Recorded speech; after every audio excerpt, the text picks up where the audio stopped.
So if you clicked on this video, you already know my news. I quit my job again. I can't believe I'm saying this, but I have quit 3 jobs within the last year.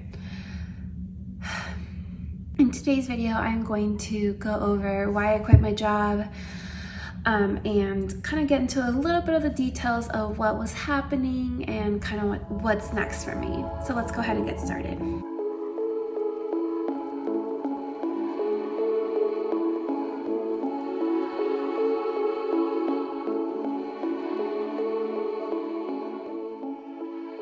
First, I'm going to go over these 3 things that I've listed right here. Just discussing what was happening, how I'm feeling, and what's coming up for me. And then I'm going to kind of go over a second portion, which would be my to-dos for this time of unemployment. So first is the why. I pretty much right off the bat, within the first couple of weeks of work, I knew this job was not going to be long-term. I was thinking I'd work there six months, maybe a little longer, get some experience in the field, and then resign. I knew right off the bat that it was not a good fit, culturally, the work culture. But I was thinking, I can do this. The job pays okay, and I don't mind the actual work, and I thought I could, put up with it for a while. Well, like I mentioned in my August reset video, July was actually a very hard month for me personally. There were a lot of things going on, and adding all the little things that were happening at work, it just made it too much. So on August 1st, I went into work. And I was working, and around 12:30 or 1, something happened. I went into the bathroom, had a small panic attack, and then just left. I quit. I didn't even give notice. So basically, some of the issues that I had with the job and the company that I knew kind of early on. First, I was told that I have to take perfect notes. That I even had to submit my notes for review and approval because they wanted my notes to be so good that I didn't need to ask any questions, which to me is crazy. This was a brand new field for me, and they knew that when they hired me, and the fact that they were pushing me to not ask questions was a huge red flag. At the same time, they told me that I shouldn't spend more than 5 minutes looking for an answer, and if I couldn't, find an answer within those 5 minutes, that I should just reach out and ask a question, because otherwise they'll be wondering what I'm doing this whole time. So every time something came up, I had this internal struggle of whether or not I should ask. I didn't know if I just couldn't find it in my notes. And keep in mind, my notes were so detailed. I had over 100 pages of typed notes. It was a lot. So it was hard to find this, the specific small detail that I needed to reference. And every time, I had to ask a question, it was just all this buildup in me that was so anxious to ask what I needed to ask to get my job done. So that was a huge red flag in my opinion. But I was doing what I could. The second thing is I was told repeatedly that I needed to be willing to work late and extra time, because I was a salaried position, especially during the busy part of the month. And I was okay, when it's busy, I can do that if I need to. If I don't feel there's a good stopping point, I'll stay a little extra. That's not a big deal. But this, I was told this repeatedly, but then my manager would just show up to work late every time she was in the office by 30, 45 minutes. And I'm you can't be telling me I have to work extra when you're not even here. I was always early to work, 15, 20 minutes early, just because I like knowing that I'm not going to be late. I find that stressful. And I like time to just unwind a little before the crazy of the business hours, starts. But don't be telling me multiple times that I need to be working late to get the last email out, get that last report run or whatever. And then you're showing up late to work all the time, literally all the time. I don't think she was ever on time once that she had to be in the office. And then even working from home, I would see her log on late. So I don't know. It's like, I know she worked late, but it's like, that's not cool. Because if I'm showing up to work early, she's not seeing that. She's not seeing the extra time I'm putting in the morning, only if I stay late, because she would stay late. There was also this situation with my boyfriend, and he wasn't doing well. He was like sick, and it kind of worried me because my boyfriend's someone that doesn't really ever get sick. And so when he does, when he's not feeling well, he tells you it's for real. And I asked to work from home one day that I normally would go into the office, and she made such a big deal for it. She did end up approving it, but she made such a big deal out of it that I was like, I'm just gonna come into the office anyways. Her reasoning is like, your boyfriend is a grown man. He doesn't need you to look after him. It's not like it's your kid. I don't like this thing where, like I said, like if you don't have kids, then you shouldn't worry about these other grown people in your life that you love and care about. And the thing that really set me off on that last day was a passive-aggressive comment from my trainer. And this had been happening for a while, and I had just been building up, and he'd make these little comments and I would just ignore them and put on a happy face and move on with my life, and it was fine. But on this last day, I could not. Like, I had already been really anxious about going into work, like really, really bad. I considered not going in and calling in that day, but I went and I was working and I was powering through, and it was like 2 p.m. It was about 1:30, and I still hadn't taken a lunch or anything because I needed to get something out. So I'm willing to stay late or take a late lunch or whatever to get whatever I needed to be done. So I had been working late, and I could not figure something out that I had to send out, and I was so panicked about the thought of asking him a question about it, and then he made a passive-aggressive comment toward me, and I lost it. I went to the bathroom. I was there for a while. I cried, and then I just literally walked out. And that was the last thing that set me off. It's like I couldn't deal with those passive-aggressive comments on top of everything else that was going on personally and of all the other things happening at work that I wasn't liking. That one tiny comment set me off. I knew I wasn't gonna last the at least 6 months that I was hoping to last, but I was thinking, okay, I'll just make it through at very minimum mid-August. That will get the company through the busy part of the month, and then I can give notice and have at least a full month's paycheck, and then went into September and all that. But I couldn't. That comment he made just set me off, and it was something so small that normally I would just move on with my life and just forget about him and whatever. But that day, it was just all the anxiety, everything building up personally and at work, and I did not want to put up with that anymore. And obviously the way I did it was not ideal, not giving notice or anything, but I have put myself in a financial situation where I don't need to deal with the stuff that they were doing. I don't have like a ton of money. I had a lot more money before. When I was preparing for my move, I had saved up over $40,000, and now I'm about half of that.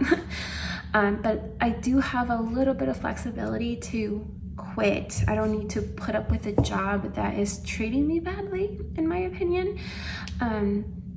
So I have the financial flexibility to quit my job and start looking for a new job. I didn't have to give notice or wait till I found something else.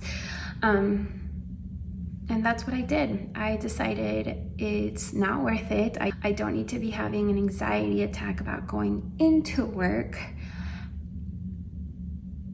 And yeah. And so that is my why. That is why I decided to quit my job again for the third time in a year. Now, how I'm feeling, I am upset, and especially at first. That very first day, it was a really rough day for me. Like, I was just crying all day because I was not expecting to quit my job that day. Like I had said, I thought, okay, I'm just gonna make it through the first couple of weeks of the month and then give notice and then, you know, be done and start looking for work. In the meantime, I had accepted that was what I was gonna do. I didn't want to be irresponsible and just quit without preparing at least. But I could not handle it anymore that day. And so I was very upset when I quit. I was very upset at the situation. But then the second day, like my first full day of unemployment, I just felt all the relief knowing that I didn't have to go into work that day, that I didn't have to deal with this company anymore. It was so nice. I took a day for myself to do whatever I wanted, and I didn't look for work or stress about anything. It was just what I needed. I was upset for one day. Obviously, leading up to it, I was having a very hard time, but after that, I was upset. The first day, the second day, I felt just huge relief, and ever since then, I have felt relieved that I don't have to go into that job anymore. But one thing though is that I am feeling bummed because I was ready. I was ready to start working towards the next step, towards my own next steps. Let's take a look. I was looking forward to working on these mid-year goals and, hopefully accomplish some of these financial goals I had. And obviously, now that I've quit and I don't have income coming in, I'm living on my savings, there is a good chance I'm not going to be able to meet those. I'm not going to say for sure, but like pretty good chance I won't be able to save $3,000 and send $3,500 to my Roth IRA. I'm also feeling bummed because I feel like after July and what a successful month it had been for me, like budget-wise, I felt like I finally clicked with my budgeting journey, and that I was ready to make changes financially, and reach those goals that I wanted to reach. So I'm bummed for that. I'm bummed that this is taking a huge I don't know if it's a step backwards. Well, it kind of is a step backwards because I'll be living off my savings, but at very least, I'm stopping any progress or anything, and I'm bummed because I was ready for whatever it was next. Maybe buying a house at some point in a year and a half or so, or whatever. But even though I am bummed about that, my relief over not having to go into that job it's good. Now what's next? So obviously I'm just gonna be looking for another job. It sucks. I don't like the job hunting process. It's very stressful to me, but I was way more stressed at just going into this job.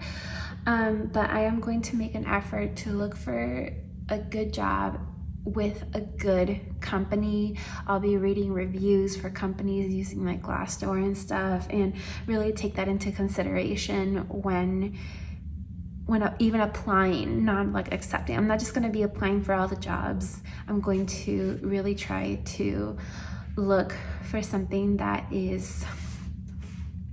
I'll be able to keep long term. I don't know if you can believe this, considering that I've quit 2 jobs since I've been here in Chicago, but I do not like job hopping. I was at my previous job for over 5 years. The one before that was a few years too. And so I don't like jumping from job to job. I find it very stressful, meeting new people, not knowing what the company's gonna be like, not knowing what my job duties will be or what they expect of me and all that. But I'm just gonna have to learn to deal with that because being stuck for a company that doesn't really care about you and your situation and treats you badly is even more stressful. So yeah, so I'm going to look for another job, and I am going to take this time off while I'm looking for work to be productive and also to relax. Because I know once I start working again full time, it's just, obviously you spend so much of your time at work and then commuting to work and then just preparing for work the next day. So I'll just take some time, watch some TV, listen to some audiobooks, but also do productive things. Which kind of brings me into the second part of this video, which is my unemployment to-do.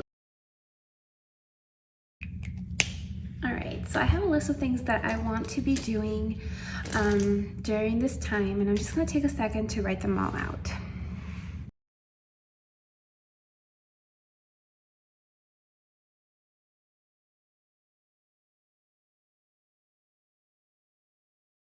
Okay, so now I'm just gonna zoom you in a bit so you can see.